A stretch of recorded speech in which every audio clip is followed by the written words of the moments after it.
నమో బుద్ధాయ. జై భీమ్, జై భారత్, జై సంవిధాన్. తథాగత భగవాన్ బుద్ధునికి, పరమ పూజ్యులు బోధిసత్వ డాక్టర్ బాబాసాహెబ్ అంబేద్కర్కు ప్రణామాలు తెలియజేస్తున్నాను. బహుజన యుద్ధవేరి యూట్యూబ్ ఛానల్కు స్వాగతం పలుకుతున్నాను. ఈ ఛానల్ను ప్రమోట్ చేయండి. మీ పర్సనల్ గ్రూప్స్కి సోషల్ మీడియాలో షేర్ చేయండి. ఈరోజు ప్రశ్నించటం దేశద్రోహమా లేక ప్రజాస్వామ్యపు ప్రాణమా? ఇది భారతదేశం ప్రజాస్వామ్య దేశం అని, అతిపెద్ద ప్రజాస్వామ్య దేశం అని ప్రపంచంతో కొనయాడబడుతుంటే అది వాస్తవ పరిస్థితుల్లో ఆ విధంగా ఉందా లేదా అన్నదే ఇక్కడ ప్రశ్న.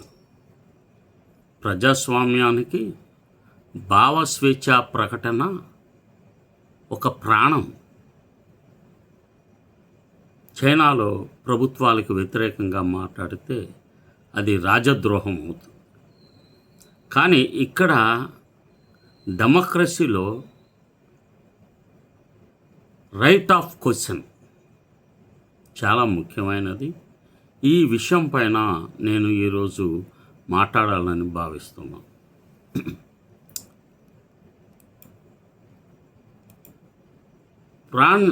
ప్రశ్నించటం దేశద్రోహమా లేక ప్రజాస్వామ్యపు ప్రాణమా? డాక్టర్ బాబాసాహెబ్ అంబేద్కర్ దృక్పథం ప్రజాస్వామ్యంలో ప్రశ్నించే హక్కు ఒక వ్యక్తిని సమర్థించడానికి కాదు, ఒక రాజకీయ పార్టీని వ్యతిరేకించడానికి కూడా కాదు. మహత్తరమైన విలువ గురించి. ఆ విలువ పేరు భారత రాజ్యాంగం. మన దేశంలో ప్రభుత్వాలు మారతాయి, రాజకీయ పార్టీలు మారుతాయి, ముఖ్యమంత్రులు, ఉప ముఖ్యమంత్రులు, మంత్రులు మారుతూ ఉంటారు. కానీ మారకూడనది ఎప్పటికీ ఒకటే, అది భారత రాజ్యాంగం. ఎందుకంటే భారత రాజ్యాంగం ఏ ఒక్క ప్రభుత్వానికి చెందినది కాదు. అది 140 కోట్ల భారత ప్రజలకు చెందిన సామాజిక ఒప్పందం. ఈ రాజ్యాంగాన్ని రూపొందించిన మహామేధావి డాక్టర్ బాబాసాహెబ్ అంబేద్కర్ మనకు ఒక శాశ్వతమైన హెచ్చరిక చేశారు. ఆయన రాజ్యాంగ సభలో ఇలా అన్నారు: however good a constitution may be, if those who are implementing it are not at good, it will prove to be bad. However, bad a constitution may be, if those implementing it are good, it will prove to be good. దీని అర్థం ఏమిటంటే, రాజ్యాంగం ఎంత గొప్పదైనప్పటికీ అమలు చేసేవారు న్యాయంగా వ్యవహరించకపోతే ప్రజలకు ఆ రాజ్యాంగం వలన ప్రయోజనం ఉండదు. అదే రాజ్యాంగం లోపాలున్నా దాని అమలు చేసేవారు రాజ్యాంగ నైతికతో వ్యవహరిస్తే ప్రజాస్వామ్యం బలపడుతుంది. ఈ మాటలు ఈరోజు ఎందుకు గుర్తు చేసుకోవాలి? ఎందుకంటే ఈరోజు మనం చర్చిస్తున్నది కేవలం ఒక కేసు గురించి కాదు, రాజ్యాంగం ఎలా అమలు చేస్తున్నాం అనే ప్రశ్న గురించి. ప్రజాస్వామ్యంలో ప్రభుత్వాన్ని ప్రశ్నించడం నేరం ఎప్పటికీ కాదు. ఆ ప్రజాస్వామ్యంలో విమర్శించటం రాజద్రోహం కానే కాదు. ప్రజాప్రతినిధులను నిలదీయడం ప్రజాస్వామ్యానికి వ్యతిరేకం కాదు. వాస్తవానికి ప్రశ్నించే పౌరులే ప్రజాస్వామ్యానికి ఊపిరి. ప్రశ్నలు లేని సమాజంలో ప్రజాస్వామ్యం ఉండదు.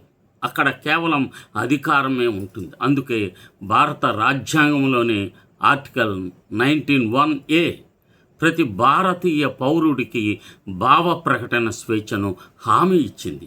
ఈ హక్కు యాదృచ్ఛికం ఇవ్వబడలేదు. స్వాతంత్ర ఉద్యమంలో వేలాది మంది జైలుకి వెళ్ళి తమ జీవితాలను అర్పించి సాధించిన హక్కు ఇది. అవును, ఈ స్వేచ్ఛకు కూడా పరిమితులు ఉన్నాయి. ఆర్టికల్ 19(2) ప్రకారం దేశ భద్రత, ప్రజాశాంతి, పరువు నష్టం, నేరానికి ప్రేరేపించడం వంటి అంశాలపైన చట్టబద్ధమైన పరిమితులు విధించవచ్చు. అంటే రాజ్యాంగం మనకు ఒక చేత్తో స్వేచ్ఛనిస్తూనే మరో చేత్తో బాధ్యతను కూడా గుర్తు చేస్తుంది. అందుకే నేను ఇక్కడ ఒక విషయం స్పష్టంగా చెప్తున్నా. ఎవరైనా చట్టాన్ని ఉల్లంఘిస్తే చట్టం తన పని చేయాలి. ఎవరైనా హింసకు పిలుపునిస్తే చట్టం చర్య తీసుకోవాలి. ఎవరైనా పరువు నష్టం కలిగిస్తే బాధితుడు చట్టాన్ని ఆశ్రయించవచ్చు. దీనిపై ఎవరికి అభ్యంతరం ఉండదు. కానీ ఒక ప్రశ్న అడగాలి, చట్టం అందరికీ ఒకే విధంగా అమలు అవుతుందా? ఇదే భారత రాజ్యాంగంలోని ఆర్టికల్ 14 అడిగే ప్రశ్న. ఆర్టికల్ 14 ఏం చెప్తుంది? చట్టం ముందు అందరూ సమానులే. అధికారంలో ఉన్న వ్యక్తి అయినా, ప్రతిపక్ష నాయకుడైనా, జర్నలిస్ట్ అయినా, యూట్యూబర్ అయినా, నేనైనా, సామాజిక కార్యకర్త అయినా, సామాజిక పౌరుడైనా చట్టం ఒకే ప్రమాణంతో అమలు అవ్వాలి. ఒకరికి ఒక న్యాయం, మరొకరికి మరో న్యాయం అంటే అది రాజ్యాంగం కాదు, అది అధికార దుర్వినియోగం అవుతుంది. డాక్టర్ అంబేద్కర్ మరో గొప్ప మాట చెప్పారు. Constitutional morality is not a natural sentiment, it has to be cultivated. అంటే రాజ్యాంగం నైతికత అనేది సహజంగా రాదు, దాన్ని అలవర్చుకోవాలి. రాజ్యాంగ నైతికత అంటే ఏమిటంటే అధికారం వచ్చినప్పుడు కూడా చట్టానికి తల వంచడం, విమర్శను సహించడం, భిన్నాభిప్రాయాన్ని దేశద్రోహంగా చూడకపోవడం, ప్రజలను శత్రువులుగా కాకుండా రాజ్యాంగ హక్కులు కలిగిన పౌరులుగా గౌరవించడం, చూడటం. ఇవే రాజ్యాంగ నైతికతకు మూల సూత్రాలు. అందుకే బాబాసాహెబ్ అంబేద్కర్ ఆర్టికల్ 32ను రాజ్యాంగానికి హృదయం మరియు ఆత్మ అని పిలిచారు. ఎందుకంటే ప్రభుత్వం తప్పు చేస్తే పోలీసు వ్యవస్థ చట్టాన్ని దుర్వినియోగం చేసిందని పౌరుడు భావిస్తే తన ప్రాథమిక హక్కులు ఉల్లంఘించబడ్డాయని అనిపిస్తే నేరుగా సుప్రీంకోర్టు తలుపు తట్టే హక్కును రాజ్యాంగం ఇచ్చింది. అలాగే ఆర్టికల్ 226 ద్వారా హైకోర్టులకు కూడా అదే బాధ్యత అప్పగించింది. దీని అర్థం చాలా స్పష్టంగా ఉంది. ఈ దేశంలో తుది అధికారం ఏ రాజకీయ నాయకుడిది కాదు, ఏ ప్రభుత్వాంది కాదు, భారత రాజ్యాంగం సుప్రీంకోర్టు తీర్పుల, బహుళ ఎఫ్ఐఆర్లు, చట్ట పరిపాలనపై భారత న్యాయ వ్యవస్థ చెప్పిన సూత్రాలను, తీర్పులను మనం అర్థం చేసుకోం. మిత్రులారా, మన రాజ్యాంగ నిర్మాతలు ఈ దేశాన్ని పోలీసు రాజ్యంగా కాదు, చట్ట రాజ్యంగా, రూల్ ఆఫ్ లా నిర్మించారు. రూల్ ఆఫ్ లా అంటే ఏమిటి? ప్రభుత్వం చెప్పిందే చట్టం కాదు, పోలీసులు చెప్పిందే చట్టం ఎటువంటి పరిస్థితుల్లో కాదు, రాజ్యాంగం చెప్పిందే చట్టం. అందుకే భారత రాజ్యాంగం ఆర్టికల్ 14 ద్వారా చట్టం ముందు అందరూ సమానులే అని ప్రకటించింది. మిత్రులారా, ఈరోజు మేము ఎవరికి ప్రత్యేక మినహాయింపు కోరడం లేదు, ఎవరిని చట్టానికి అతీతంగా చూడమని కూడా చెప్పడం లేదు. మేము కోరేది ఒకటే, చట్టాన్ని అమలు చేసేటప్పుడు రాజ్యాంగాన్ని మర్చిపోవద్దు. అధికారాన్ని కాపాడటానికి చట్టాన్ని ఉపయోగించవద్దు, రాజ్యాంగాన్ని కాపాడటానికి చట్టాన్ని ఉపయోగించండి. ఎందుకంటే ప్రజాస్వామ్యంలో ప్రశ్నించే గొంతువు శత్రువు కాదు, ప్రశ్నించే గొంతే ప్రజాస్వామ్యానికి ప్రాణవాయువు. ప్రశ్నించే కలం నేరం కాదు, ప్రశ్నించే మనసే ప్రజాస్వామ్యాన్ని సజీవంగా ఉంచుతుంది. ప్రభుత్వాన్ని విమర్శించటం దేశాన్ని విమర్శించడం అవుతుందా? ఎటువంటి పరిస్థితుల్లో కాదు. ప్రభుత్వం 5 ఏళ్లది, రాజ్యాంగం శాశ్వతం. అధికారాన్ని కాపాడటమే దేశభక్తి కాదు, రాజ్యాంగాన్ని కాపాడటమే నిజమైన దేశభక్తి. మన రాజ్యాంగం కేవలం పౌరులకు హక్కులు ఇవ్వలేదు, ఆ హక్కులను రక్షించే బాధ్యతను కూడా ప్రభుత్వానికి, పోలీసు వ్యవస్థ పైన, న్యాయ వ్యవస్థ పైన ఉంచింది. అందుకే ప్రజాస్వామ్యంలో ప్రభుత్వం కూడా రాజ్యాంగానికి లోబడే ఉండాలి. అధికారంలో ఉన్నవారు చట్టానికి అతీతులు కారు. చట్టాన్ని అమలు చేసేవారు కూడా చట్టానికి లోబడే ఉండాలి. ఇదే రూల్ ఆఫ్ లా అనే రాజ్యాంగ సూత్రం. ఈరోజు మనం చర్చిస్తున్న అంశం ఒక వ్యక్తి గురించి కాదని చెప్పాను, ఒక యూట్యూబర్ గురించి కూడా కాదు. చట్టాన్ని ఎలా ఉపయోగిస్తున్నాం, రాజ్యాంగం చెప్పిన విధంగా ఉపయోగిస్తున్నామా లేదా, అది కదా అధికారాన్ని కాపాడటానికి ఉపయోగిస్తున్నామా అనే ప్రశ్న భారత రాజ్యాంగంలోని ఆర్టికల్ 14 ప్రతి భారతీయ పౌరుడికి చట్టం ముందు సమానత్వాన్ని హామీ ఇస్తుంది. రాజకీయ నాయకుడైనా, జర్నలిస్ట్ అయినా, యూట్యూబర్ అయినా, సామాన్య పౌరుడైనా చట్టం ముందు ఒకే విధంగా అమలవ్వాలి. ఒకరికి ఒక న్యాయం, మరొకరికి మరొక న్యాయం అనే పరిస్థితి ఏర్పడితే అది రాజ్యాంగం ఊహించిన ప్రజాస్వామ్యం కానే కాదు. ఈ సందర్భంలో భారత సుప్రీంకోర్టు ఇచ్చిన ఒక చారిత్రాత్మక తీర్పును మనం గుర్తు చేయాలి.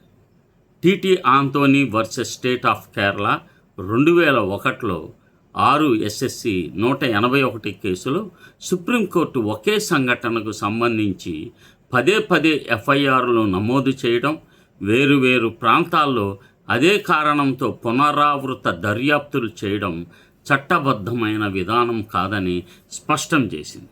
ఒకే సంఘటనకు సంబంధించి అనేక కేసులు నమోదు చేయడం వల్ల పౌరుల యొక్క ప్రాథమిక హక్కులు దెబ్బతింటాయని, విచారణలో గందరగోళ పరిస్థితి ఏర్పడుతుందని, న్యాయ ప్రక్రియకు భంగం కలుగుతుందని కోర్టు హెచ్చరించింది. ఈ తీర్పును నేను ఒక్క కేసుకు తుది నిర్ణయంగా చూపడం లేదు. కానీ భారతదేశంలో పోలీసు వ్యవస్థ కూడా సుప్రీంకోర్టు నిర్దేశించిన చట్టపరమైన ప్రమాణాలను అనుసరించాలనే రాజ్యాంగ సూత్రాలను మాత్రమే ఇక్కడ గుర్తు చేస్తున్నాం. ఇదే విషయాన్ని ఇటీవల కాలంలో కూడా సుప్రీంకోర్టు మరలా పునరుద్ఘాటించింది. ఒకే కారణంతో పునరావృత చర్యలు తీసుకునేటప్పుడు రాజ్యాంగం హక్కులను దృష్టిలో ఉంచుకోవాలని న్యాయస్థానం గుర్తు చేసింది. ఇది వ్యక్తుల కోసం కాదు, చట్ట పరిపాలన కోసం. మిత్రులారా, భారత రాజ్యాంగంలోని ఆర్టికల్ 21 మన దేశ ప్రజాస్వామ్యానికి ప్రాణం.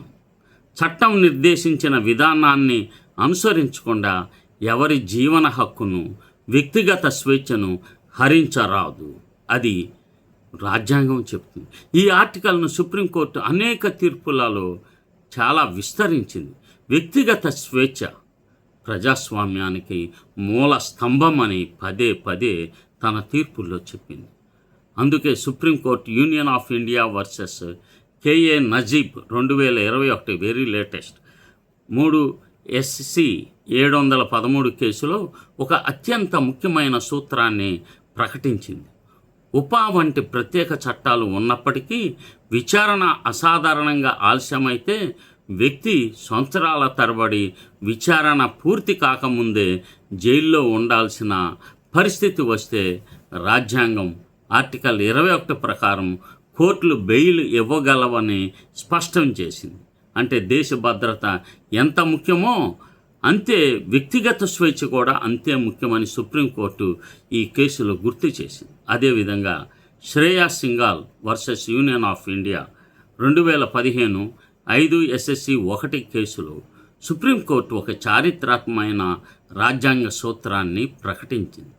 చర్చ, భావజాల సమర్థన, హింసకు ప్రత్యక్ష ప్రేరేపణ, ఈ 3 ఒకటి కాదని కోర్టు స్పష్టం చేసింది. ప్రజాస్వామ్యంలో చర్చకు, విమర్శ, భావ ప్రకటన స్వేచ్ఛకు రాజ్యాంగం రక్షణ కల్పించింది. అయితే హింసకు ప్రత్యక్ష పిలుపు ఇచ్చినప్పుడు మాత్రమే చట్టం జోక్యం చేసుకోవచ్చని పేర్కొంది. అలాగే Arup Bhuyan versus state of Assam 2011లో 3 SSC 377 కేసులో సుప్రీంకోర్టు మరొక ముఖ్యమైన సూత్రాన్ని ప్రకటించింది. కేవలం ఒక భావజాలాన్ని అర్థం చేసుకోవడం దాని గురించి మాట్లాడడం లేదా ఒక సంస్థతో సంబంధం ఉందని చెప్పడం మాత్రమే శిక్షకు సరిపోదని, నేరపూరిత చర్యలతో స్పష్టమైన సంబంధం ఉన్నప్పుడే చట్టపరమైన బాధ్యత వస్తుందని పేర్కొంది. ఈ తీర్పులను మనం ఎందుకు గుర్తు చేసుకుంటాం? ఒక కేసు ఇప్పుడు ప్రశ్న రావణ్ పైన పెట్టేటప్పుడు పోలీసు వాళ్ళకి లీగల్గా కొన్ని విషయాలు తెలియవు. అందుకనే వాళ్ళు లీగల్ ఒపీనియన్ అడుగుతారు. ఈ లీగల్ ఒపీనియన్ ఎవరు ఇవ్వాలి? ప్రభుత్వం ద్వారా నియమించబడ్డ గవర్నమెంట్ లీడర్స్ ఇవ్వాలి. వీళ్ళు గవర్నమెంట్ దయాదాక్షిణ్యాలపైన ఎన్నుకోబడతారు, అపాయింట్మెంట్ ఇవ్వబడతారు. అంతేగాని వీళ్ళు ఏదో లాలో స్థితప్రజ్ఞులు లేక వీళ్ళకి బోల్డ్ అంతా తెలుసు అని కాదు. బాగా ప్రాక్టీస్ ఉండేవాళ్ళు గవర్నమెంట్ లీడర్గా ఉండరు. ఇప్పుడు మనకి రోనాల్డ్ రాజు గారు ఉన్నారు ఏలూరులో. ఆయన ఏమన్నా గవర్నమెంట్ లీడర్ అవ్వాలనుకుంటారా? అవన్నీ నథింగ్. జడ్జిగా కానీ లేకపోతే ఈ గవర్నమెంట్ లీడర్లుగా ఉండాలని ఆయన ఎప్పుడు భావించుకోవాలి. కేసుల ద్వారా, అనేక వేల కేసుల ద్వారా ఈ 30 సంవత్సరాల పైన తను ఎన్నో విజయాలు సాధించాడు. ఒక సమర్థుడైన అడ్వకేట్ ఆ విధంగా ఉంటాడు. వీళ్ళు ప్రభుత్వం, రాజకీయ నాయకులు ఏది చెప్తే ఆ యొక్క ఒపీనియన్ ఇస్తారు. ఆ ఒపీనియను రాజ్యాంగానికి ముందు ఇప్పుడు రావణ్పై సిరీస్ ఆఫ్ కేసులు పెట్టారు కదా. ఈ సిరీస్ ఆఫ్ కేసుల్లో బెయిల్ వస్తున్నా కానీ నిరంతరం పెడుతూనే 4 కేసులు అలా చూయించారు. అది ఎంత తప్పు, హాస్యాస్పదంగా ఉంది. ఈ విషయాన్ని ఒకసారి మీకు గమనం చేస్తాను. తమిళనాడులో మాన్యవర్ కరుణానిధి గారు హిందూ అనే పదానికి 7 అర్థాలు ఉన్నాయని ఒక ప్రకటన చేశారు. దేశవ్యాప్తంగా ఆర్ఎస్ఎస్ శక్తులు 250 కేసులు ఆయన మీద నమోదు చేశారు. ఈ 250 కేసుల్లో పోలీసులు వచ్చి తీసుకెళ్ళిపోవటం, అరెస్టులు చేయటం, బెయిల్ రావటం ఇవన్నీ కష్టమని మద్రాస్ హైకోర్టు ఈ కేసులన్నిటిని కలిపి ఒక కేసు కింద నమోదు చేసి విచారణ చేసింది. ఆయనకి తన పౌర హక్కుల్ని కాపాడటానికి కరుణానిధి గారికి. మరి ఆ కేసులో అన్ని 250 మంది చేసిన ఎఫ్ఐఆర్లన్నీ కూడా కోర్టు కొట్టేసింది.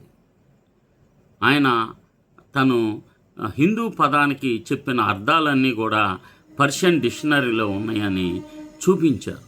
కనుక ఆయన డాక్యుమెంట్ ఎవిడెన్స్, కోర్టుకు కావాల్సింది డాక్యుమెంట్ ఎవిడెన్స్. మీ మత విశ్వాసాలు, మనోభావాలు కావు. అంటే మీకు ఒక్కళ్ళకే ఉంటాయా మనోభావాలు? అందరికి ఉండవా? మనుషులందరికీ మనోభావాలు ఉండవా? నా మనోభావాన్ని నువ్వు గాయపరచట్లేదా? నీ మనోభావాలే గాయపరుస్తున్నాయా? హిందువుల మనోభావాలా? క్రైస్తవులకు మనోభావాలు ఉండవా? నాస్తికులకు మనోభావాలు ఉండవా? ఎవరికి ఉండవు? ప్రతి మనిషికి ఉంటాయి మనోభావాలు. కనుక ఇక్కడ పోలీసులు లేదా చాలామంది ఐపీఎస్ ఆఫీసర్లు ఈ యొక్క కేసుల్ని పర్యవేక్షణ చేస్తూ ఉంటారు. వాళ్ళకి తెలియదా ఇవి? సుప్రీంకోర్టులో ఈ కేసులు ఈ విధంగా ఉన్నాయి. ఉపా చట్టాన్ని కూడా కొట్టేసింది, దాన్ని ఉల్లంఘించి బెయిల్ ఇచ్చింది. ఇవన్నీ ఉదాహరణకు రావా? వీటిని ఎందుకు పరిగణలోకి తీసుకోవట్లేదు? ఎందుకంటే భారత రాజ్యాంగం మనకు నేర్పింది ఒకటే, చట్టం భయాన్ని సృష్టించడానికి కాదు, న్యాయాన్ని అందించడానికి. ఎవరైనా చట్టవిరుద్ధంగా మాట్లాడితే, ద్వేష ప్రసంగం చేస్తే, పరువు నష్టం కలిగిస్తే, హింసకు పిలుపునిస్తే చట్ట ప్రకారం చర్యలు తీసుకోవాల్సిందే. దానికి ఎలాంటి అభ్యంతరం ఎవరు చెప్పకూడదు. కానీ ప్రతి విమర్శను దేశ భద్రత సమస్యగా చూడటం, ప్రతి భిన్నాభిప్రాయాన్ని దేశద్రోహంతో ముడిపెట్టడం, ప్రతి రాజకీయ విమర్శకు అత్యంత కఠినమైన చట్టాలను ప్రయోగించడం ప్రజాస్వామ్యంలో ఆందోళన కలిగించే అంశంగా మారుతుంది. అందుకే ఈరోజు నేను ఈ యొక్క వీడియోలో ఎవరిని దోషిగా ప్రకటించడం లేదు, ఎవరిని నిర్దోషికి కూడా నేను చెప్పడం లేదు. అది పూర్తిగా గౌరవ న్యాయస్థానాల పరిధిలోని విషయం, కోర్టు వారు చెప్పాలి. కానీ రాజ్యాంగం చెప్పిన సూత్రాలు, సుప్రీంకోర్టు నిర్దేశించిన మార్గదర్శకాలు, భావ ప్రకటన స్వేచ్ఛ, చట్టం ముందు సమానత్వం, ఈ విలువలు మాత్రం ఎల్లప్పుడూ కాపాడబడాలని మాత్రమే ప్రజాస్వామ్యవాదులుగా మేము కోరుకుంటున్నాం. ప్రజాస్వామ్యంలో ప్రశ్నకు సమాధానం చట్టబద్ధమైన వాదన కావాలి, ప్రశ్నించే హక్కుపై భయంతో కాదు. యూపీఏ ఈ ఉపా చట్టం చరిత్ర, రాజ్యాంగపరమైన వివాదాలు, సుప్రీంకోర్టు తీర్పులు మరియు ప్రస్తుత సందర్భం గురించి మనం మాట్లాడుకున్నప్పుడు మనం చర్చించాల్సిన అత్యంత ముఖ్యమైన అంశం ఉపా అన్లాఫుల్ యాక్టివిటీస్ ప్రివెన్షన్ యాక్ట్, చట్ట విరుద్ధ కార్యకలాపాల నిరోధక చట్టం 1960. ఈ చట్టం గురించి మాట్లాడేటప్పుడు మనం 2 ప్రమాదకరమైన తప్పులు చేయకూడదు. ఒకటి, ఈ చట్టం అవసరమే లేదని చెప్పడం. రెండవది, ఈ చట్టాన్ని ఎవరి మీదైనా ఎప్పుడైనా ఉపయోగించవచ్చని భావించడం. ఈ 2 అభిప్రాయాలు ప్రజాస్వామ్యానికి ప్రమాదకరమైనవి. ఇక్కడ ఇప్పుడు ఈ కూటమి ప్రభుత్వం ప్రశ్న రావణ పైన ఉపా చట్టాన్ని వినియోగించింది కదా, దీనిపైన వైసీపీ వాళ్ళు మిగతా వాళ్ళు కూడా చాలా హడావుడి చేస్తున్నారు. గత ప్రభుత్వంలో జర్నలిస్టుల పైన 18 కేసులు పెట్టారు, ప్రశ్నించేవారి పైన. ఈ ఒకసారి ఆలోచించండి. అంటే ఇవన్నీ ఆంధ్రప్రదేశ్లో బీజేపీ, బాబు, జగన్, పవన్, ఈ ముగ్గురు అసలు ఇక్కడ ప్రతిపక్షం లేదు, ప్రతిపక్షం జీరో. ఏ ఒక్క ప్రశ్న కూడా ప్రతిపక్షం నుంచి ఉండదు, సమర్థన ఉంటుంది. కనుక వాళ్ళు కూడా ఈ ఉపా చట్టంని ఉపయోగించారు, తమకు అడ్డం వచ్చిన వాళ్ళని తొలగించుకోవటానికి. ఉపా చట్టంతో ఎవరు విమర్శించకూడదని ఇది అన్నీ కూడా చంద్రబాబు నాయుడు గారు ఉపయోగించుకుంటారు. ఆయనకి ఇవన్నీ తెలుసు, వీళ్ళని ఎలాగా కంట్రోల్ చేయాలి, ఏ విధంగా లైన్లో పెట్టాలి, ఎలాంటి ధర్నాలు లేకుండా చూడాలి, ప్రశాంతంగా ఉన్నట్టు ఉండాలి. అంటే ఈ మధ్య ఒక 45,000 ఎస్సీ ఎస్టీ మహిళల పైన కేసులు నమోదయ్యాయని, అందులో 1% శిక్షలు, కన్విక్షన్ రేట్. అంటే పోలీసులు ఎంత ఘోరంగా పరిపాలన చేస్తున్నారో ఆలోచించండి. ఒక 45,000-50,000 కేసుల్లో 1% కన్విక్షన్. అంటే పోలీసులు పూర్తిగా ఫిర్యాదుదారుడి పక్షాన లేరు, బాధితుల పక్షాన 1%, 99% పోలీసులు ఎవరైతే హింసకు పాల్పడుతున్నారో వాళ్ళ వైపునే పోలీసులు ఉన్నారంటే ఈ పాలన, ప్రజాపాలన, ప్రజాస్వామ్యంలో పాలన ఎంత దిక్కుమాలిన పరిస్థితుల్లో ఉందో ఆలోచించండి. హోమ్ మినిస్టర్ గారు చెప్పారు, మేడం అనితమ్మ చూడు అసలుకి ఏమైనా పోలీసు వ్యవస్థ కరెక్ట్గా పనిచేస్తుందా? మీరు వెనకేసుకొచ్చారు కదా సిఐ రాములు, ఏం ఓడబొడిచాడు ఇప్పుడు వాడు, ఎంత చీటింగ్ చేస్తున్నాడు వాడు మహిళలతో. ఇలా ఎంత ఘోరంగా ఉందంటే మీ పాలన, పోలీసుల యొక్క తీరు మొత్తం వాళ్ళకు వదిలేసేసి వాళ్ళని మీ కంట్రోల్లో పెట్టేసుకొని మీ పనుల కోసం ఉపయోగించుకోవటం ఎంత ప్రమాదకరమో ఆలోచించండి. ఎందుకంటే భారతదేశం ఒక సార్వభౌమ అధికార దేశం. దేశ సమగ్రతను కాపాడటానికి, ఉగ్రవాదాన్ని ఎదుర్కొనడానికి, దేశంపై యుద్ధం చేసే సంస్థలపై చర్య తీసుకోవడానికి ప్రత్యేక చట్టాలు అవసరమవుతాయి. అందుకే 1967లో పార్లమెంటు ఉపా చట్టాన్ని రూపొందించింది. అయితే ఈ చట్టం చరిత్రను పరిశీలిస్తే ఒక విషయం స్పష్టమవుతుంది. మొదట్లో ఈ చట్టం ప్రధానంగా దేశ సమగ్రతకు వ్యతిరేకంగా పనిచేసే సంస్థలను నిషేధించడానికి ఉద్దేశింపబడింది. తర్వాత కాలక్రమేణా ఇందులో అనేక సవరణలు జరిగాయి. 2004లో ఉగ్రవాదానికి సంబంధించిన నిబంధనలు చేర్చబడ్డాయి. 2008లో ముంబై ఉగ్రవాదుల తర్వాత దర్యాప్తు, నిర్బంధం, బెయిలుకు సంబంధించి నిబంధనలు మరింత కఠినతరం చేయబడ్డాయి.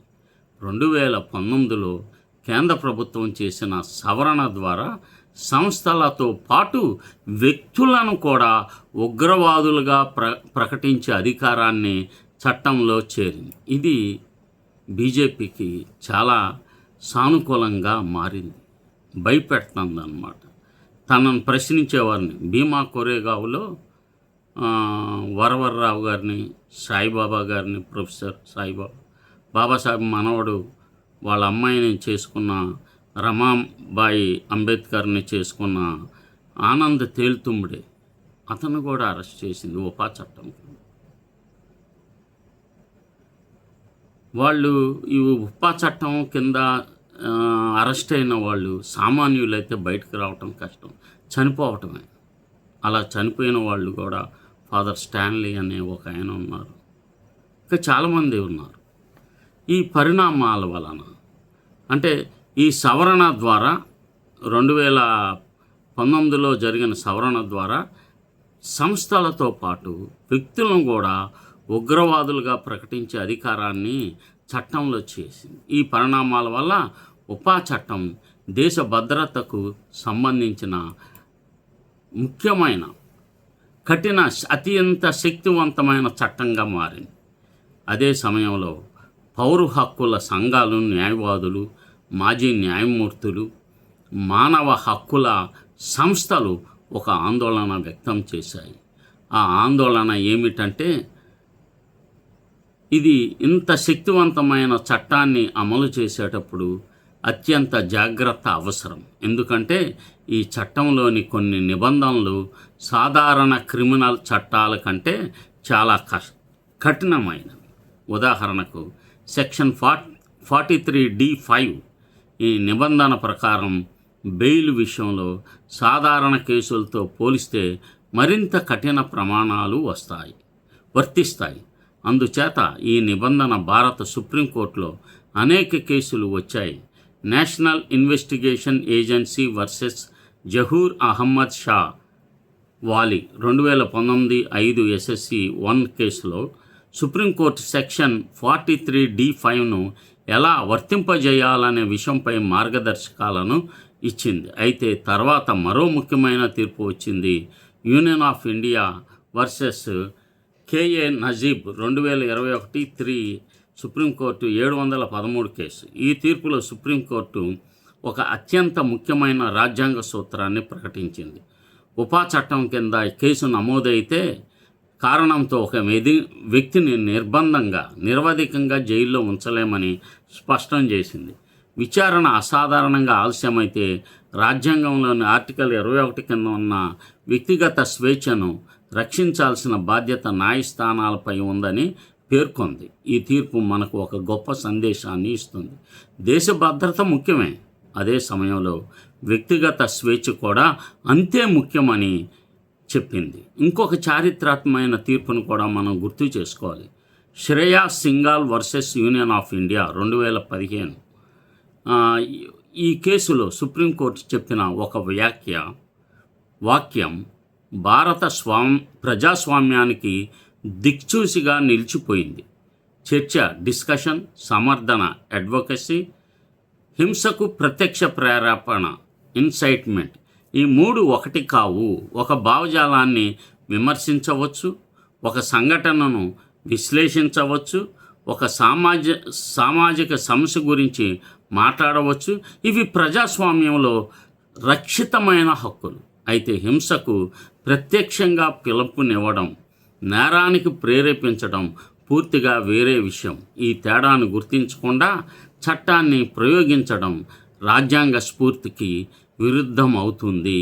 కనుక ఈ యొక్క తీర్పు ద్వారా ఏమవుతుందంటే, పవన్ కళ్యాణ్ గారు చెప్పు చూపించి ఆ చెంప ఈ చెంప వాయిస్తానని బూతులు కూడా తిడుతూ మాట్లాడారు కదా, ఆయనకు వర్తిస్తుంది ఈ చట్టం. ఇది సుప్రీంకోర్టు స్పష్టం చేసింది. అలాగే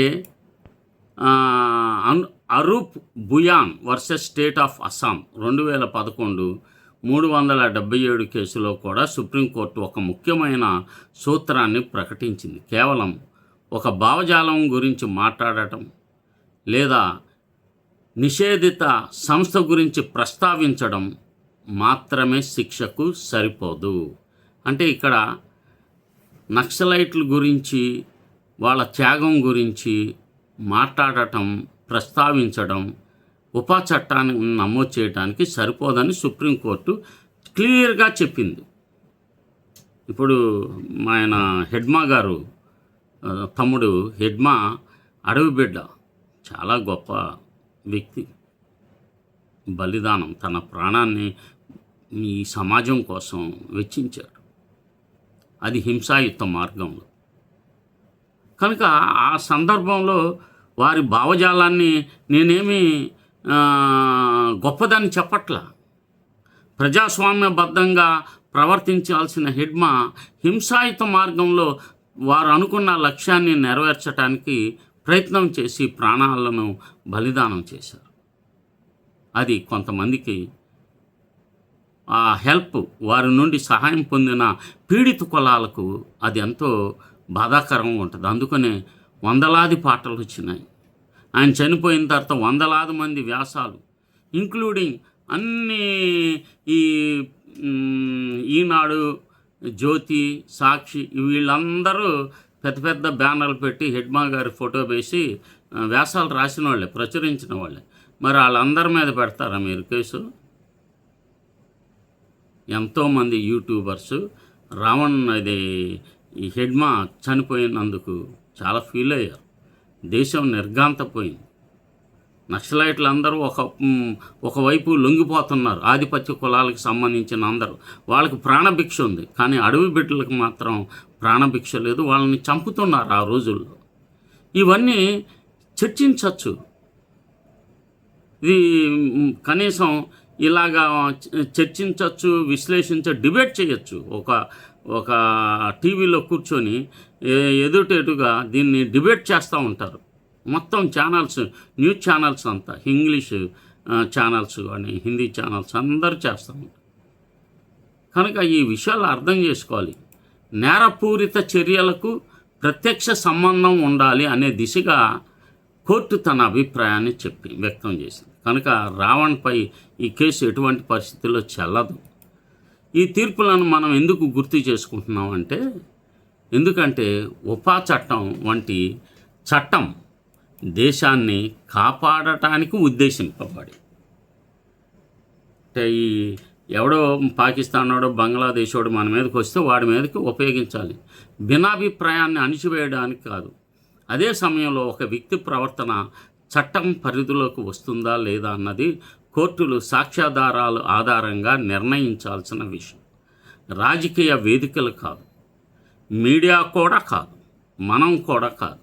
ఒకవేళ ఎవరైనా నిజంగా నిర్వచించిన నేరాలకు పాల్పడితే చట్టం డెఫినెట్గా తన పని తాను చేయాలి.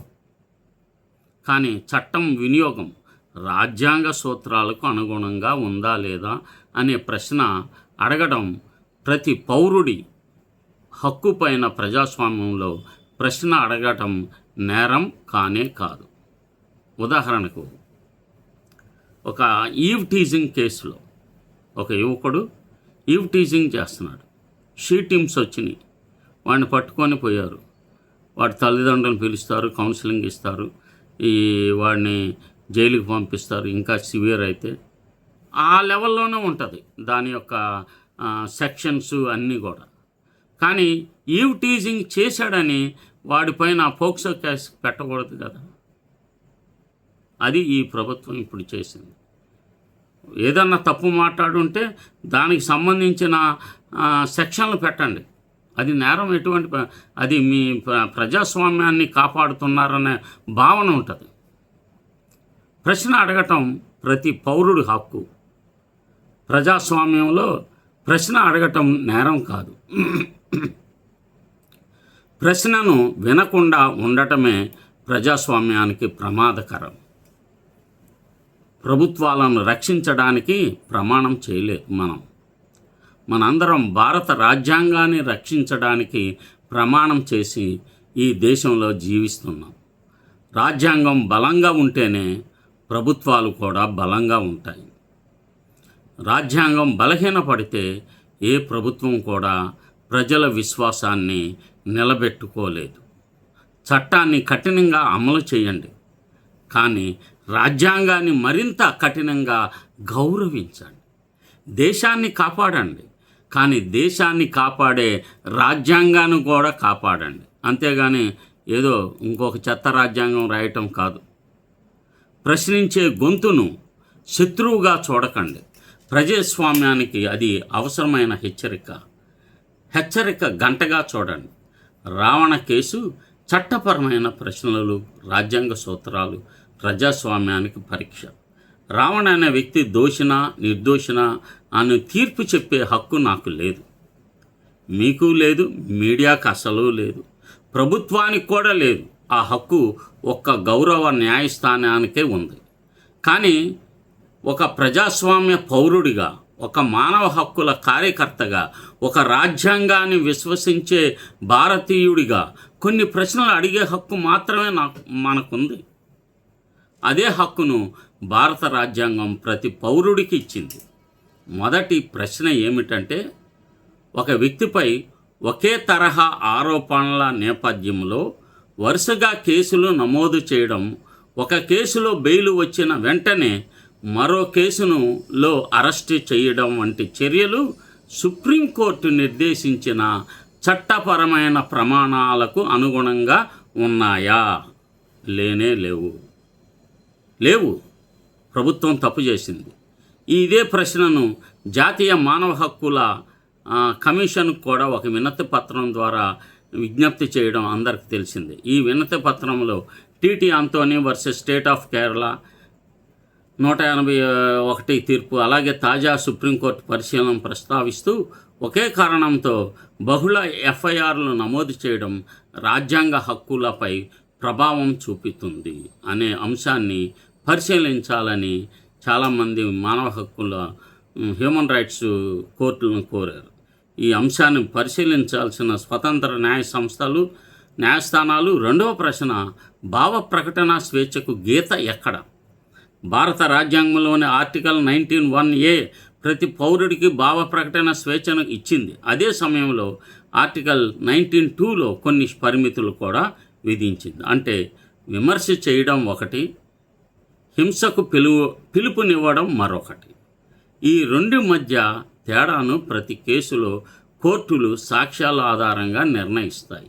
అందుకే సుప్రీంకోర్టు శ్రేయా సింఘాల్ తీర్పులో చర్చ, సమర్థన, ప్రత్యక్ష ప్రేరేపణ మధ్య స్పష్టమైన తేడా ఉందని పేర్కొంది. మూడో ప్రశ్న ఏమిటంటే, చట్టం అందరికీ సమానంగా అమలవుతుందా? ఇదే ఆర్టికల్ 14 సారాంశం. ప్రజాస్వామ్యంలో పాలకుల మాటలైనా, ప్రతిపక్షాల మాటలైనా, జర్నలిస్టు వ్యాఖ్యలైనా, యూట్యూబర్ల ప్రసంగాలైనా చట్టం ఒకే ప్రమాణంతో పరిశీలించాలి. ఒకే తరహా వ్యాఖ్యలకు వేరువేరు ప్రమాణాలు వర్తిస్తున్నాయనే అభిప్రాయం ప్రజలకు కలగకూడదు. ఎందుకంటే న్యాయం జరగడమే కాదు, న్యాయం జరిగినట్టు ప్రజలకు కనిపించాలి.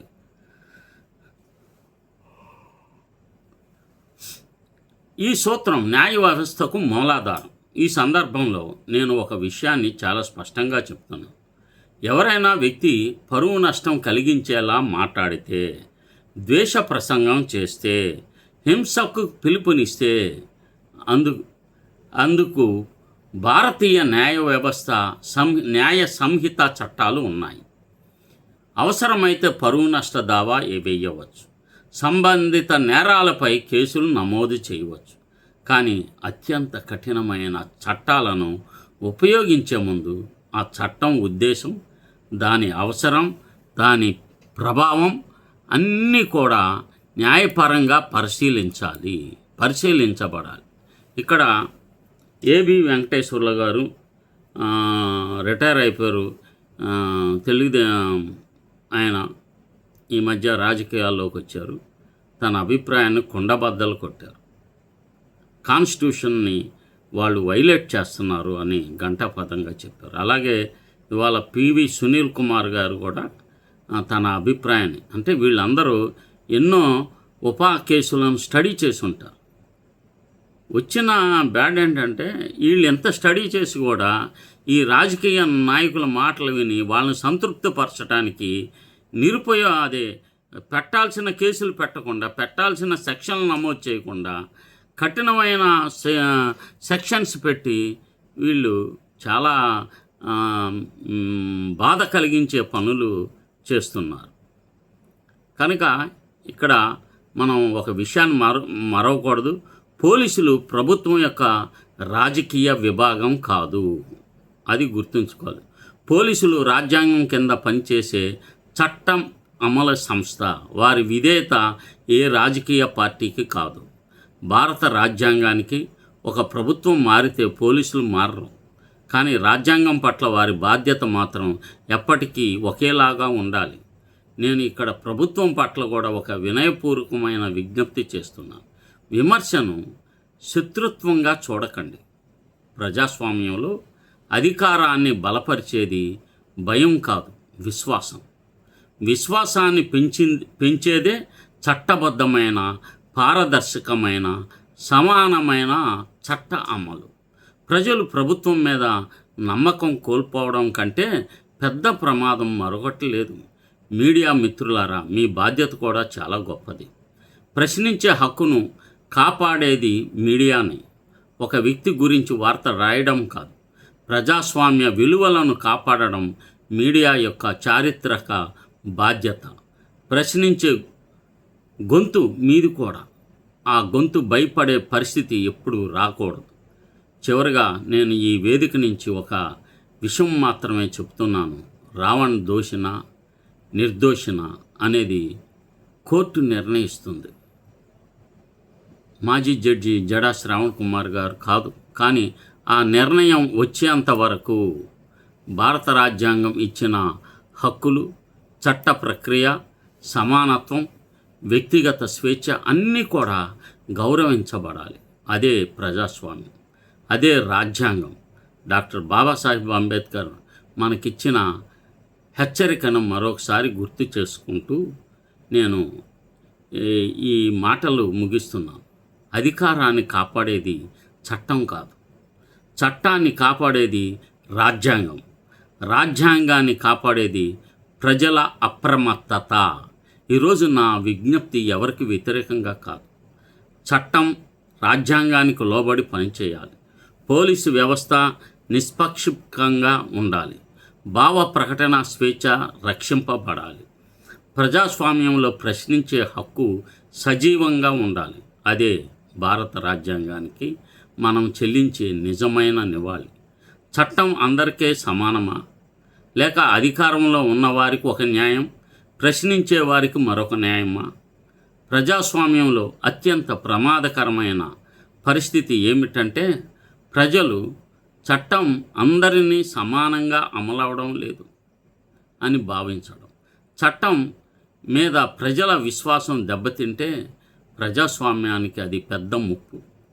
ఈ దేశంలో రాజకీయ నాయకులు, సినీ ప్రముఖులు, రచయితలు, జర్నలిస్టులు, యూట్యూబర్లు చాలామంది గతంలో నక్సలిజం గురించి, దాని సామాజిక నేపథ్యం గురించి, ఆదివాసుల సమస్యల గురించి ఎన్నోసార్లు మాట్లాడారు. కొందరు సినిమాలు కూడా తీశారు, కొందరు వ్యాసాలు రాశారు, కొందరు ఇంటర్వ్యూలు చేశారు, కొందరు పాటలు పాడారు. ఈ దేశ ప్రజాస్వామ్యం ఆ చర్చలను దశాబ్దాలుగా చూసింది. ఉదాహరణకు ఉప ముఖ్యమంత్రి గౌరవనీయులు శ్రీ పవన్ కళ్యాణ్ గారు గతంలో ఒక ప్రసంగంలో నక్సలిజం గురించి మాట్లాడుతూ, ఇంతమంది ఎందుకు అడవుల్లోకి వెళ్తారు, వారికి ఎంత కోపం ఉండాలి, ఆ కోపం పోలీస్ ఆపరేషన్లతో పోదు, ప్రజాస్వామ్యంలో జవాబుదారీతనం రావాలి అనే భావాన్ని వ్యక్తం చేశారు. ఈ వ్యాఖ్యలు ప్రజావేదికపై అందుబాటులో ఉన్నాయి. ఈ వ్యాఖ్యల ఉద్దేశం ఏమిటి? నక్సలిజాన్ని సమర్థించడమా, లేక దాని వెనుక ఉన్న సామాజిక కారణాలను విశ్లేషించడమా? ఈ ప్రశ్నకు సమాధానం సందర్భాన్ని బట్టి నిర్ణయించాలి. అదేవిధంగా ఒక యూట్యూబర్ లేదా ఒక జర్నలిస్టు ఒక సంఘటనను ప్రస్తావించి ఒక ఎన్కౌంటర్ గురించి మాట్లాడితే లేదా ఒక సామాజిక కోణాన్ని చర్చిస్తే ప్రతి సందర్భంలో కూడా కోర్టు అదే ప్రశ్న అడగాలి. అది ప్రత్యక్షంగా హింసకు ఉగ్రవాదానికి మద్దతు ఇచ్చిందా లేదా ఒక సామాజిక వ్యాఖ్యానమా? ఈ తేడానే Shreya Singhal versus union of India 2015 తీర్పులో కోర్టు స్పష్టం చేసింది. చర్చ, విశ్లేషణ, భావజాల సమర్థన, హింసకు ప్రత్యక్ష ప్రేరేపణ ఇవన్నీ ఒకటే కావు. అందుకే నేను ఈరోజు ఎవరిపైనా తీర్పు చెప్పడం లేదు, కానీ ఒక న్యాయ సూత్రాన్ని మాత్రం గుర్తు చేస్తున్నాను. చట్టం ఒకే మాటకు ఒకరిపైన ఒక రకంగాను మరొకరిపైన మరొక రకంగా అమలైతే ప్రజలలో సమానత్వంపై సందేహాలు కలుగుతాయి. భారత రాజ్యాంగంలోని ఆర్టికల్ 14 ఈ సందేహం రాకుండా ఉండటానికే ఉంది. ఈరోజు మనం రావణ్ గురించి మాట్లాడుతున్నాం, రేపు ఇంకొక జర్నలిస్టు గురించి కూడా మాట్లాడాల్సి రావచ్చు. ఎందుకంటే ఇవన్నీ ఎందుకు ఈ సిరీస్ ఆఫ్ ఇన్సిడెంట్స్ జనసేన కార్యకర్తలు చేస్తున్నారంటే, ఇప్పుడు ఈ ఆంధ్రప్రదేశ్, తెలంగాణలో మొత్తం మీడియా, మెయిన్ మీడియా, ఉదాహరణకు TV9, TV5, electronic media ABN, ETV, ఇవన్నీ మీ ఎలక్ట్రానిక్ మీడియా మరియు పెద్ద పత్రికలు ఈనాడు, జ్యోతి, సాక్షి, ఇవన్నీ కూడా వాళ్ళ చెప్పు చేతల్లో ఉన్నాయి. ఈ ఎవరైతే సనాతన ధర్మాన్ని బలపరుస్తున్నారో, పరిరక్షకులుగా ఉన్నారో సనాతన ధర్మాన్ని పట్ల, వారికి చెప్పు చేతుల్లో వారి ఆధీనంలో ఉన్నాయి. Media controlled by them. కానీ సోషల్ మీడియా ఉంది కదా, యూట్యూబ్ కానీ లేకపోతే రకరకాల ఫేస్బుక్, ఈ వాట్సప్, ఇవన్నీ వాళ్ళ చేతుల్లో లేవు. అందుకనే వాళ్ళు ఒక ప్రయోగం చేశారు. ఏంటంటే భయపెడదాం, ఇంకా భవిష్యత్తులో ఎవడు ప్రశ్నించకుండా భయపెడదాం అనే అంశంలో ముందుగా వీళ్ళు కొంతమందిని టార్గెట్ చేశారు. ఆ టార్గెట్లో మహానటుడు, గొప్ప వ్యక్తి ప్రకాష్ రాజ్ గారు, అలాగే రావణ్, లేక ఈ మహిళలు ఉన్నారు, విప్లవ్ శ్రీ అనే ఒక చిన్న అమ్మాయి, తులసి చంద్ గారు, ఇంకా మర్చిపోయాను ప్రొఫెసర్ నాగేశ్వరరావు గారు.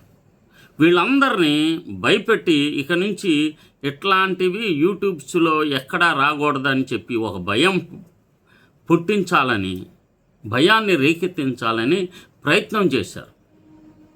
మీరు అలా చేయటం వల్లనే ఇప్పుడు దాదాపు నాకు 30-40 వీడియోలు మీకు ఎగనెస్ట్గా వచ్చినాయి. భయపెట్టడం ద్వారా మీరు మార్పు తీసుకురాలేరు. తప్పుడు ఉపా చట్టాలు పెట్టడం ద్వారా మార్పు తీసుకురాలేరు. ఇది నిలబడదు. ఉపా చట్టాన్ని మీరు పెట్టారు కదా, దాని కాస్ట్ అండ్ కాన్సిక్వెన్సెస్ ఇవన్నీ మీరు క్రియేట్ చేసిన ఇవన్నీ కూడా నిలబడవు రాజ్యం. కనుక ఇవి సుప్రీంకోర్టులో గౌరవనీయులు జడ శ్రావణ్ కుమార్ గారు 14వ తారీఖున ఇప్పుడు సుప్రీంకోర్టుకి వెళ్తానని కూడా యూట్యూబ్లో చెప్పారు. అనేక ఇంటర్వ్యూస్ మీకు వ్యతిరేకంగా మొత్తం ఇవాళ మేము నిర్వహించిన పౌర హక్కు సంఘాల నేతల ఆధ్వర్యంలో విజయవాడ ప్రెస్ క్లబ్లో మేము ఒక రౌండ్ టేబుల్ సమావేశం నిర్వహించాము. ఆ సమావేశానికి ఇదేంటి సాక్షి మీడియా కానీ, ABN, ఈనాడు, వీళ్ళెవరు కూడా రాలేదు. వాళ్ళందరూ ఇక్కడికి వచ్చారు. ఇది CPIC పార్టీ నిర్వహించిన రౌండ్ టేబుల్ సమావేశానికి వచ్చారు. అంటే ఇందులో కూడా వాళ్ళు దేన్ని ఫోకస్ చేస్తారంటే ఆధిపత్య కులాలను ప్రమోట్ చేయడానికి మాత్రమే ఫోకస్ చేస్తారు. మేము ఈ యొక్క పౌర హక్కుల సంఘాల వాళ్ళు నిర్వహించిన రౌండ్ టేబుల్లో మేము జర్నలిస్ట్ డెమోక్రటిక్ రైట్స్ ఫోరంగా మేము వెళ్ళాము. దాంట్లో ఒక 7 వెళ్ళాము. 7 వెళ్ళి మద్దతుగా ఉన్నాము. అక్కడ ఒక్క మీడియా రాలా. మా ఫోన్లో మేమే తీసుకొని ఇదిగో ఇవి ఇలాగా, లేకపోతే సోషల్ మీడియాలో, ఫేస్బుక్లో, మరి మన సమాజానికి కూడా రీచ్ కావాలి కదా, ఆ ఉద్దేశంతో ఇవన్నీ జరుగుతున్నాయి. అంటే వాళ్ళు అనుకోవచ్చు మేము నియంత్రిస్తున్నామని, కానీ మీరు ఎంత భయపెట్టాలి అని అనుకుంటే అంత. ఇప్పుడు ఒక్కొక్క కుర్రోడైతే మాట్లాడుతున్నాడు, చాలా బ్యాడ్ అయిపోయాడండి, ఇంకా అసలు ఎటువంటి పరిస్థితుల్లో పవన్ కళ్యాణ్ గారికి లైఫ్ లేదు, ఆయన చాలా తీవ్రంగా తప్పు చేశారు అని యూట్యూబ్లో ఒక కుర్రోడు కూడా మాట్లాడాడు నిన్న మొన్న. అంటే ఈ యొక్క విషయం పైన జర్నలిస్టులు మాట్లాడాల్సిన రావచ్చు, ఇంకొక రచయిత గురించి కూడా రావచ్చు. కానీ ఈరోజు మనం మౌనంగా ఉంటే రేపు ప్రశ్నించే ప్రతి గొంతు భయపడే పరిస్థితి రావచ్చు. అందుకే నేను ప్రభుత్వానికి ఒక వినయపూర్వకమైన విజ్ఞప్తి చేస్తున్నాను. మీకు ఎవరైనా చేసిన వ్యాఖ్యలు చట్టవిరుద్ధంగా అనిపిస్తే చట్ట ప్రకారం చర్య తీసుకోండి. కానీ చట్టం యొక్క కఠినతను ప్రజాస్వామ్య సంభాషణకు ప్రత్యామ్నాయంగా ఉపయోగించవద్దు. విమర్శకు సమాధానం వాదనతో ఇవ్వండి. అవసరమైతే కోర్టులో చట్టపరంగా పోరాడండి. భారతదేశంలో పరువు నష్టం చట్టం ఉంది. ద్వేష ప్రసంగాలపై చట్టాలు ఉన్నాయి. భారతీయ న్యాయ సంహితలో అనేక నిబంధనలు ఉన్నాయి. వాటిని ఉపయోగించి అవకాశం ఉన్నప్పుడు అత్యంత అసాధారణ పరిస్థితుల కోసం ఉద్దేశింపబడిన ఈ ఉపా చట్టం వినియోగానికి కూడా న్యాయపరమైన పరిశీలనకు లోబడి ఉంటుంది. నేను మళ్ళీ చెప్తున్నాను, ఈ కేసులో తుది నిర్ణయం కోర్టుదే. కానీ కోర్టు తీర్పు వచ్చే వరకు రాజ్యాంగ హక్కులను గౌరవించడం ప్రభుత్వ బాధ్యత, పోలీసుల బాధ్యత, సమాజం యొక్క బాధ్యత. డాక్టర్ అంబేద్కర్ ఒకసారి చెప్పారు, ప్రజాస్వామ్యం కేవలం ఒక ప్రభుత్వ వ్యవస్థ కాదు, అది పరస్పర గౌరవంతో జీవించే పద్ధతి. ఇదే స్ఫూర్తిని మనం నిలబెట్టాలి. ప్రశ్నలను జైల్లో పెట్టవచ్చు, కానీ ప్రశ్నించే ఆలోచనలను జైల్లో పెట్టలేరు. చట్టం అధికారాన్ని రక్షించడానికి కాదు, న్యాయాన్ని రక్షించడానికి. ప్రభుత్వాన్ని కాపాడేది భయం కాదు, ప్రజల విశ్వాసం. ఆ విశ్వాసానికి మూలం రాజ్యాంగం. రాజ్యాంగాన్ని గౌరవించండి అని సుప్రీంకోర్టు తీర్పులను కూడా గౌరవించండి. చట్టాన్ని అందరికీ సమానంగా అమలు చేయండి. ప్రశ్నించే హక్కును ప్రజాస్వామ్య హక్కుగా కాపాడండి. డాక్టర్ బాబాసాహెబ్ అంబేద్కర్ రాజ్యాంగ సభలో ఒక గొప్ప హెచ్చరిక చేశారు. మరలా చెప్తున్నాను, రాజ్యాంగం ఎంత గొప్పదైనా దాన్ని అమలు చేసేవారు రాజ్యాంగ నైతికతో వ్యవహరించకపోతే ప్రజాస్వామ్యం ప్రమాదంలో పడుతుందని ఆయన పదే పదే చెప్పారు. ఈ హెచ్చరికను ఈరోజు కూడా మన ముందు ఉంది. రాజ్యాంగం పోలీసులకు అధికారాలను ఇచ్చింది, కానీ ఆ అధికారాలకు కూడా హద్దులు కూడా పెట్టింది. చట్టం ప్రభుత్వానికి శక్తినిచ్చింది, కానీ ఆ శక్తికి నియంత్రణగా న్యాయ వ్యవస్థను కూడా ఏర్పాటు చేసింది. అందుకే ఈ దేశంలో రాజ్యాంగమే సర్వోన్నతం, ప్రభుత్వం కాదు, రాజకీయ పార్టీ కానే కాదు, వ్యక్తి కూడా కాదు. ప్రభుత్వానికి ఒక వినయపూర్వక విజ్ఞప్తి చేస్తున్నాం, విమర్శను శత్రుత్వంగా చూడకండి. ప్రజాస్వామ్యంలో విమర్శ శాపం కాదు, వరం. విమర్శ ప్రభుత్వం తప్పులను సరిదిద్దుకునే అవకాశం ఇస్తుంది. ఒక ప్రభుత్వం విమర్శను భరించలేకపోతే, ప్రశ్నించే గొంతును భయపడితే ఆ ప్రభుత్వం తనపై తనకు విశ్వాసం లేదనే సందేహం ప్రజల్లో కలుగుతుంది. ప్రశ్నకు సమాధానం చట్టం కాదు, ప్రశ్నకు సమాధానం వాదన, ప్రశ్నకు సమాధానం అరెస్టు కాదు, సమాధానం ప్రజల ముందు నిజాలు ఉంచడం. అదే ప్రజాస్వామ్య పద్ధతి. పోలీసు అధికారులు కూడా నేను ఒక మాట చెప్తున్నాను. మీరు ప్రభుత్వ ఉద్యోగులు కావచ్చు, కానీ మీ ప్రమాణ స్వీకారం ఏ రాజకీయ నాయకుడికి కాదు, భారత రాజ్యాంగం మీద మీ విధేయత అధికారంలో ఉన్న పార్టీకి కాదు, చట్టానికి. మీరు చట్టాన్ని అమలు చేసే అధికారులు. చట్టాన్ని ఒక వర్గానికి అనుకూలంగా మరో వర్గానికి ప్రతికూలంగా అమలు చేస్తున్నారనే భావన ప్రజల్లో కలిగితే అది పోలీసు వ్యవస్థ మీద విశ్వాసాన్ని దెబ్బతీస్తుంది. గుండె మీద చేసుకొని చెప్పండి, పోలీసు ఉద్యోగస్తులు మీరు చట్ట ప్రకారంగా పనిచేస్తున్నారా, లేక తెలుగుదేశంకి అనుకూలంగానో వైసీపీకి అనుకూలంగానో పనిచేస్తున్నారా? మీ అపాయింట్మెంట్స్ అన్నీ రాజకీయ నాయకుల చేతుల్లో ఉంటాయి. మీ రిక్రూట్మెంట్స్ కూడా చాలా వరకు వాళ్ళ చేతుల్లోనే ఉంటాయి. ఇంకా ఎప్పుడు కూడా మీరు వాళ్ళకి అనుకూలంగానే పీడిత కులాల వైపు కానీ బాధితుల వైపు కానీ ఎక్కడ నిలబడిన సందర్భాలు, ఈ పోలీసులు భలే గొప్ప పని చేశారా అనే సందర్భం ఎక్కడైనా ఉందా? ఈ మధ్యకాలంలో చూడండి. పోలీసు వ్యవస్థ బలపడాలంటే ప్రజల విశ్వాసం కావాలి, ప్రజల భయం కాదు. మీడియా మిత్రులారా, మీ పాత్ర ఈ సమయంలో మరింత ముఖ్యమైనది. రాజ్యాంగం ఇచ్చిన భావ ప్రకటనా స్వేచ్ఛను ప్రతిరోజు ఆచరణలో వినియోగించేది మీరే. ఇక్కడ ఇది కూడా మీడియా ఎటువంటి పరిస్థితుల్లో పీడిత కులాలు బాధితుల పట్ల న్యాయపూర్వకంగా వ్యవహరించదు, వాస్తవ విషయాలను సమాజానికి చేరవేయదు, ప్రభుత్వాలకు అనుకూలంగానే పనిచేస్తుంటాయి.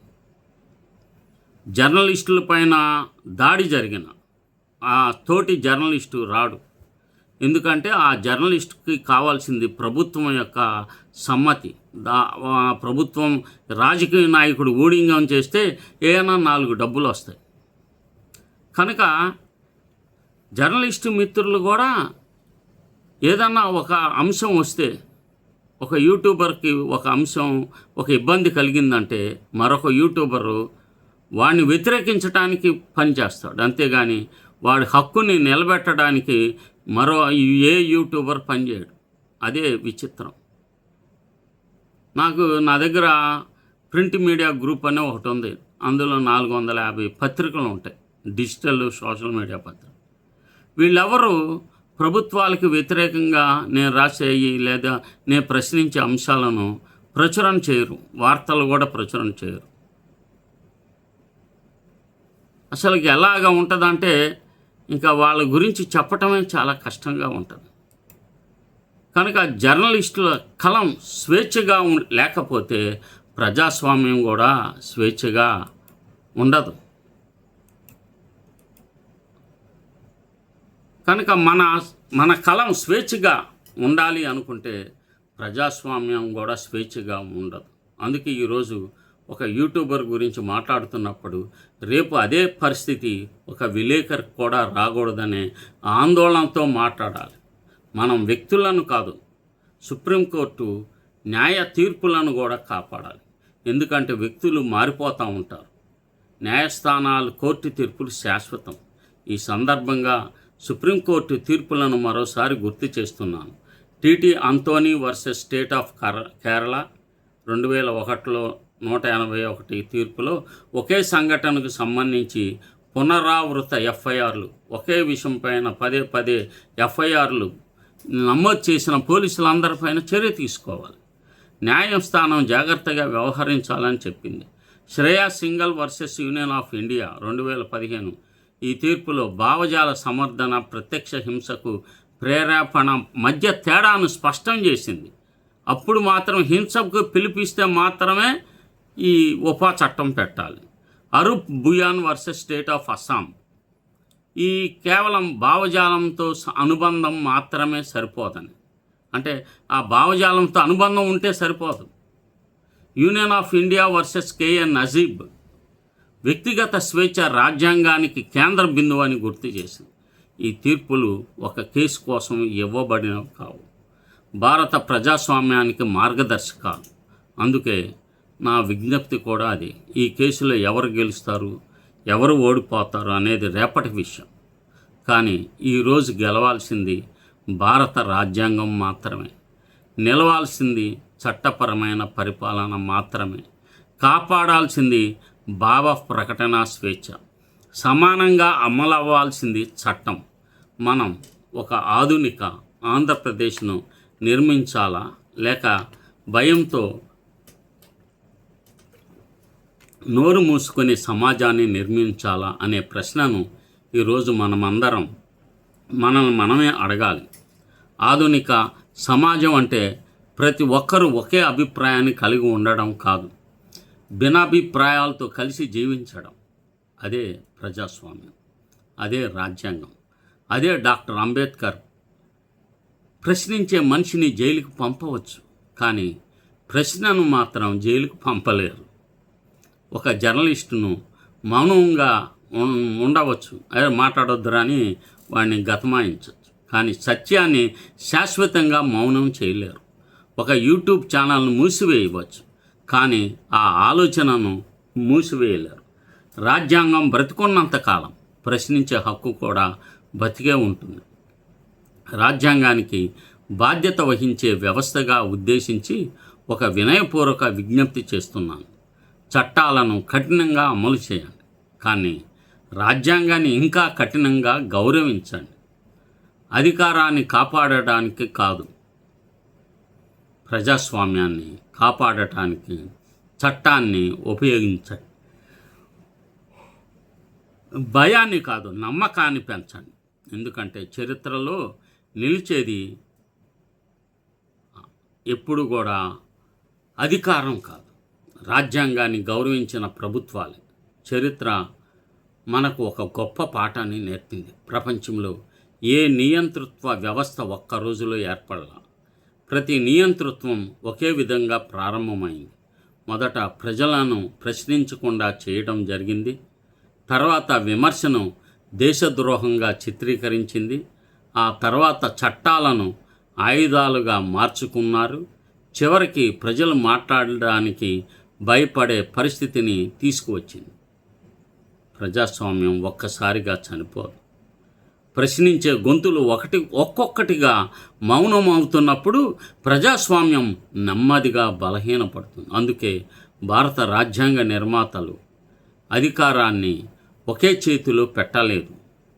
శాసనసభకు ఒక బాధ్యత ఇచ్చారు, కార్యనిర్వాహక వ్యవస్థకు మరొక బాధ్యతనిచ్చారు, న్యాయ వ్యవస్థకు వాటినన్నిటినీ రాజ్యాంగ సంరక్షకురాలుగా నిలిపారు. మీడియాను ప్రజాస్వామ్యానికి కాపలాదారుగా సమాజం గుర్తించింది. ఎందుకంటే అధికారాన్ని ప్రశ్నించని సమాజంలో అవినీతి పెరుగుతుంది. విమర్శను భరించలేని ప్రభుత్వం ప్రజల విశ్వాసాన్ని కోల్పోతుంది. ఈరోజు మనం ఒక యూట్యూబర్ గురించి మాట్లాడుతున్నామని కొందరు అనుకోవచ్చు, కానీ నేను మరోసారి చెప్తున్నాను, ఇది ఒక వ్యక్తి సమస్య కానే కాదు. ఇది భారత ప్రజాస్వామ్యం ఎంత సహనంతో ఉందో పరీక్షించే సందర్భం. ఒక ప్రభుత్వం తనపై వచ్చిన విమర్శను ఎలా ఎదుర్కొంటుందో అదే ప్రభుత్వ ప్రజాస్వామ్య పరిపక్వతకు కొలమానం. విమర్శకు చట్టబద్ధమైన సమాధానం ఇవ్వడం ఒక విషయం, విమర్శను బయటపెట్టే ప్రయత్నం చేయడం మరొక విషయం. ఈ రెండిటి మధ్యనే తేడాను ప్రజాస్వామ్య నియంతృత్వం నుంచి వేరు చేస్తుంది. భారత సుప్రీంకోర్టు అనేక తీర్పుల్లో ఒకే విషయాన్ని పదే పదే గుర్తు చేస్తుంది. రాజ్యాంగం ప్రజాదరణ పొందిన అభిప్రాయాలను మాత్రమే రక్షించడం, ప్రజాదరణ లేని అసౌకర్యాన్ని కలిగించే అధికారాన్ని ప్రశ్నించే అభిప్రాయాలను కూడా రక్షిస్తుంది. అయితే అవి చట్టం విధించిన పరిమితులను దాటకపోతే కష్టం. ఇదే భావన శ్రేయా సింఘాల్ తీర్పులో ప్రతిఫలించింది. ప్రజాస్వామ్యంలో ప్రభుత్వాన్ని విమర్శించడం, ఒక విధానాన్ని వ్యతిరేకించటం, ఒక సంఘటనపై భిన్నాభిప్రాయాలు వ్యక్తం చేయడం, ఇవన్నీ రాజ్యాంగ పరిరక్షణకు పొందే హక్కుల పరిధిలోనే ఉంటాయి. కానీ అదే సమయంలో హింసకు ప్రత్యక్ష పిలుపు, ఉగ్రవాదానికి ప్రత్యక్ష సహకారం లేదా చట్ట విరుద్ధ చర్యలకు స్పష్టమైన ప్రేరేపణ ఉంటే చట్టం తన పని తాను చేస్తుంది. ఈ సున్నితమైన తేడాను ప్రతి కేసులో కోర్టులు సాక్ష్యాల ఆధారంగా నిర్ణయిస్తాయి. అందుకే నేను ఈరోజు ఒక రాజకీయ నాయకుడిని లక్ష్యంగా చేసుకొని మాట్లాడడం లేదు. ఒక యూట్యూబర్ను కూడా వీరుడుగా ప్రకటించడం లేదు. నేను కేవలం ఒక రాజ్యాంగ సూత్రాన్ని గుర్తు చేస్తున్నాను. చట్టం ఒకే ప్రమాణంతో అమలు కావాలి. అది వ్యాఖ్య ఒకరు చేస్తే చట్టబద్ధమైన విశ్లేషణగాను, మరొకరు చేస్తే దేశద్రోహంగా కనిపిస్తే ప్రజల్లో అనుమానాలు తలెత్తుతాయి. ఈ అనుమానాలను తొలగించేది రాజకీయ వాదన కాదు, నిష్పక్షమైన చట్టం అమలే. ప్రభుత్వానికి కూడా ఒక వినయపూర్వకమైన విజ్ఞప్తి ఇదే: విమర్శను అణిచివేయడం ద్వారా ప్రభుత్వం బలపడదు. విమర్శను విని అవసరమైతే సమాధానం చెప్పి, అవసరమైతే చట్టపరంగా స్పందించడం ద్వారా మాత్రమే ప్రభుత్వం ప్రజల విశ్వాసాన్ని గెలుచుకోగలదు. ప్రజాస్వామ్యంలో శక్తి అంటే భయం కాదు, ప్రజల నమ్మకం. ఆ నమ్మకాన్ని కోల్పోతే ఎంత పెద్ద మెజారిటీ ఉన్నా అది శాశ్వతం కాదు. మీడియా మిత్రులారా, మీ పాత్ర కూడా చాలా చారిత్రాత్మకమైనది. మీ కలం కేవలం వార్తలు రాయడానికే కాదు, రాజ్యాంగ విలువలను కాపాడడానికి. ఒకరోజు ఒక యూట్యూబర్, మరొక రోజు ఒక జర్నలిస్టు, మరొక రోజు ఒక రచయిత. ఈ క్రమం ప్రజాస్వామ్యానికి మంచిది కాదు. అందుకే ఈరోజు మనం వ్యక్తుల కోసం కాదు, సుప్రీంకోర్టు ఏదైతే తీర్పుల కోసం మాట్లాడాలి. ఎందుకంటే వ్యక్తులు మారిపోతూ ఉంటారు, రాజ్యాంగం మాత్రమే శాశ్వతం. డాక్టర్ బాబాసాహెబ్ అంబేద్కర్ మన రాజ్యాంగాన్ని అందించినప్పుడు ఒక రాజకీయ పార్టీ కోసం కాదు, రాబోయే తరాల కోసం అందించారు. ఆయన కలలు కన్నా భారతదేశం మౌనంగా ఉండే సమాజం కాదు, స్వేచ్ఛగా ఆలోచించే, స్వేచ్ఛగా ప్రశ్నించే, చట్టాన్ని గౌరవించే ప్రజాస్వామ్యం. ఈ కళను సాకారం చేయడం మనందరి బాధ్యత. ప్రశ్నకు భయపడే ప్రభుత్వం బలమైన ప్రభుత్వం కాదు. ప్రశ్నలకు సమాధానం చెప్పగలిగే ప్రభుత్వం మాత్రమే ప్రజాస్వామ్య ప్రభుత్వం. చట్టాన్ని గౌరవించే ప్రజలే గొప్ప పౌరులు కాదు, చట్టాన్ని రాజ్యాంగానికి అనుగుణంగా అమలు చేసే ప్రభుత్వమే గొప్ప ప్రభుత్వం. రాజ్యాంగాన్ని కాపాడాలంటే భిన్నాభిప్రాయాలు కాపాడాలి. భారతదేశం ప్రపంచంలోనే అతిపెద్ద ప్రజాస్వామ్యం అని మనం గర్వంగా చెబుతాం. కానీ ఒక ప్రశ్న మనందరం మనస్ఫూర్తిగా వేసుకోవాలి: ప్రజాస్వామ్యం అంటే కేవలం 5 ఏళ్లకు ఒకసారి ఎన్నికలు నిర్వహించడం మాత్రమేనా? లేక ప్రతి పౌరుడు భయపడకుండా తన అభిప్రాయాలు చెప్పగలిగే వాతావరణమా? డాక్టర్ బాబాసాహెబ్ అంబేద్కర్ దృష్టిలో ప్రజాస్వామ్యం రెండవది. ఎన్నికలు ప్రజాస్వామ్యానికి ఒక భాగం మాత్రమే. భిన్నాభిప్రాయాన్ని గౌరవించడం ప్రజాస్వామ్యానికి ఆత్మ. ఈరోజు ప్రశ్న రావణ్ కేసు చుట్టూ దేశవ్యాప్తంగా జరుగుతున్న చర్చ కూడా ఇదే విషయాన్ని గుర్తు చేస్తుంది. ఈ కేసులో ఆరోపణలు నిజమా కాదా అనే విషయాన్ని గౌరవ న్యాయస్థానమే నిర్ణయిస్తుంది.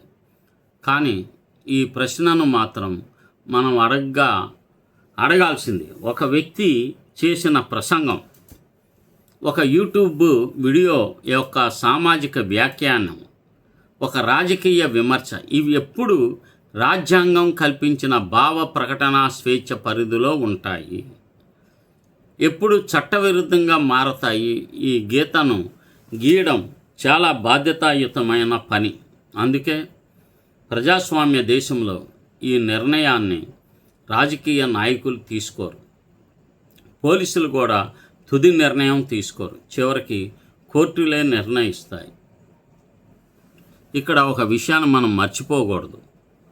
రాజ్యాంగంలోని అధికరణ 19(1)(a) ప్రతి పౌరుడికి భావ ప్రకటన స్వేచ్ఛను ఇచ్చింది కదా. అదే సమయంలో అధికరణం 19(2)లో కూడా కొన్ని పరిమితులు కూడా విధించింది. అంటే భావ ప్రకటన స్వేచ్ఛ సంపూర్ణమైనది కాదు, కానీ ఆ పరిమితులు కూడా చట్టబద్ధంగా అవసరమైన సందర్భాల్లో రాజ్యాంగానికి అనుగుణంగా మాత్రమే అమలు అవ్వాలి. ఇదే రాజ్యాంగ సమతుల్యత. భారత supreme court Ramesh Thapar versus state of Madras 1950 124 కేసులో భావ ప్రకటన స్వేచ్ఛ ప్రజాస్వామ్యానికి పునాది అని చెప్పారు. తర్వాత ఎస్ రంగరాజన్ వర్సెస్ జగ్జీవన్ రామ్ 1989 574 కేసులో కొందరికి ఒక అభిప్రాయం నచ్చకపోతే మాత్రమే దాన్ని అణిచివేయడానికి కారణం కాదు. Shreya Singhal versus union of India 2015 ఆ తీర్పులో చర్చ, విమర్శ, అసమ్మతి ఇవి ప్రజాస్వామ్యానికి అవసరమైన అంశాలని, ప్రత్యక్ష హింసకు ప్రేరేపించినప్పుడు మాత్రమే క్రిమినల్ చర్యలు ప్రశ్నకు వర్తిస్తుందని వివరించింది. అందువల్ల ఈరోజు మనం అడుగుచున్నది ఒక రాజకీయ ప్రశ్న కాదు, ఒక రాజ్యాంగ ప్రశ్న. చట్టం అధికారాన్ని కాపాడడానికా లేక రాజ్యాంగాన్ని కాపాడడానికా? ఈ ప్రశ్నకు సమాధానం ఇప్పుడే తెచ్చాను. ఇంకొక విషయం నేను వినయపూర్వకంగా చెప్పాలనుకుంటున్నాను. మనం ఎవరినైనా విమర్శించవచ్చు, మనం ఎవరితో అయినా విభేదించవచ్చు, కానీ మనం ఎప్పుడూ హింసను మాత్రం సమర్థించకూడదు. భారత రాజ్యాంగం కూడా అదే చెప్తుంది. అందువల్ల ఒక వ్యక్తి అభిప్రాయంతో ఏకీభవించకపోతే దానికి చట్టబద్ధమైన సమాధానం ఇవ్వాలి, కోర్టులో పోరాడాలి, ప్రజల ముందుకు వాస్తవాలను తీసుకురావాలి. అదే నాగరిక సమాజ లక్షణం.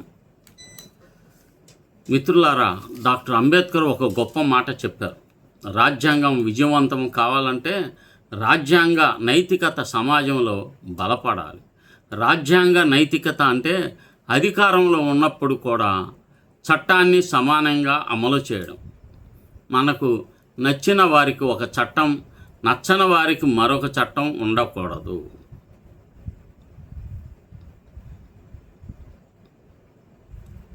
కనుక అధికరణ 14లోని సమానత్వ సూత్రం ఈరోజు నేను ప్రభుత్వం మీద కోపంతో మాట్లాడడం లేదు, పోలీసుల మీద ద్వేషంతో కూడా మాట్లాడడం లేదు. నేను మాట్లాడుతున్నది ఒక పౌరుడిగా, రాజ్యాంగాన్ని విశ్వసించే భారతీయుడిగా. ఎందుకంటే ఈ దేశంలో ప్రభుత్వం మారుతుంది, పార్టీలు మారతాయి, నాయకులు మారతారు, కానీ రాజ్యాంగం మాత్రం శాశ్వతం. ఆ రాజ్యాంగాన్ని రక్షించడం కోసం ప్రతి ప్రభుత్వానికి, ప్రతి పోలీస్ అధికారికి, ప్రతి న్యాయవాదికి, ప్రతి జర్నలిస్టుకు, ప్రతి పౌరుడికి సమాన బాధ్యత ఉంది. చివరిగా నేను ఒక హెచ్చరిక కాదు, ఒక విజ్ఞప్తి చేస్తున్నాను. భిన్నాభిప్రాయాలకు భయపడే సమాజం ఎప్పటికీ బలమైన సమాజం కాలేదు.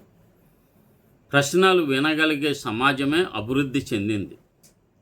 విమర్శలను జయించగలిగే ప్రభుత్వాలే చరిత్రలో గౌరవం పొందాయి. అందువల్ల ప్రశ్నించే గొంతులను శత్రువులుగా చూడకండి. వారు ప్రజాస్వామ్యానికి శత్రువులు కారు. ప్రజాస్వామ్యాన్ని సజీవంగా ఉంచే పౌరులు. డాక్టర్ అంబేద్కర్ మాటలతోనే